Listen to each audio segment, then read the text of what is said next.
it's really interesting how people are beginning to notice that the Nintendo GameCube is far more popular today than either the PS2 or Xbox. When growing up, we were told over and over again the GameCube is underperforming, it's not very popular, no one likes it. And yet, when you actually look at what's happening now, how Super Smash Bros. Melee is one of the defining games of that generation, when you look at just how much, like, so much iconic Nintendo iconography came from that console and how that thing is still being played today, right?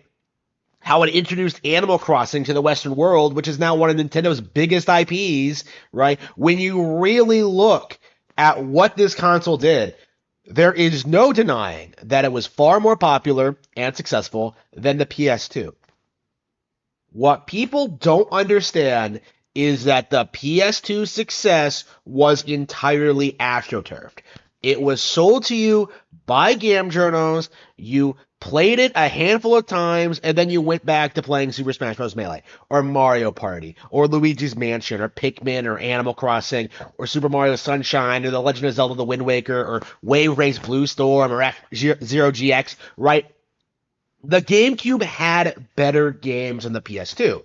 And as a result of that, people kept playing it, not only throughout that generation, but all throughout the Wii and the Wii U generations, and even today. That was the common meme that I remember back when the Wii came out, was that, like, oh, the Wii itself is terrible, but at least it has backwards compatibility. Wait a minute, are you acknowledging the GameCube was a good console? Right? Are you acknowledging the GameCube was good? The Wii generation is really interesting because GameCube games kept floating around for another 6 years after that, right? You know, the secondhand market, everybody I knew, like, played a lot of GameCube games on the Wii.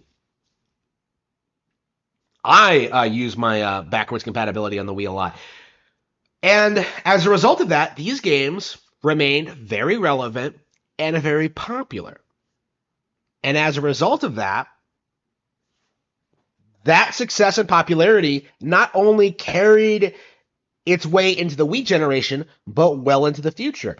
People kept playing these games for years after the fact. You can't say that about the major PS2 games. You can't say that about the annual sports games. You can't say that about God of War or Jak and Daxter or Ratchet and Clank, right? They have, like, dedicated niche followings of, like, maybe a couple of thousand people, right? But the real gamers, people who are actually interested in playing video games, who actually experience, like, all sorts of different genres and experiences, they all overwhelmingly prefer Nintendo. And even today, you can kind of see that with the PC gaming community, how they always try to bring things back to Baldur's Gate 3 and Elden Ringeling, because when you get right down to it, they have absolutely nothing else to play. Again, it's shocking how in this year, 2024, right? How much variety we get in the Nintendo Switch lineup in a year that's supposedly on the downturn, right? You know, Princess Peach Showtime, Unicorn Overlord, Super Monkey Ball, Zelda, Mario and Luigi, right? Mario Party Jamboree, right? Like, all of these games are coming out, and all of them are going to be super successful and popular, and will be for a long time, just like the GameCube. Right, just like the Wii U. In fact, the Wii U is another example of how this console, which was supposedly a bomb, has far outstripped what anybody could have expected from it. Right, Mario Kart 8 is now one of the best-selling games of all time because the game was never limited to that piece of hardware. They simply re-released the game on Switch and sold like 60 million units. Okay, you know, just like they did with New Super Mario Bros. U and Captain Toad and just like a bunch of other Wii U games, is that they got ported to Switch, became hugely successful and popular, and the entire narrative that these games were bad completely disappeared overnight. In fact, the way it looks now is that even something like Star Fox Zero is starting to build up steam as like a huge heavy hitter on the console, right? Kirby and the Rainbow Curse, a game that nobody cares about, is one of the very few Switch games that has never Wii U games that has never been ported to Switch. When it does get ported, it's suddenly going to be thought of as a hidden gem on the console, right? Again, this is what it comes down to, really, and this is like the mistake that people made in the GameCube generation.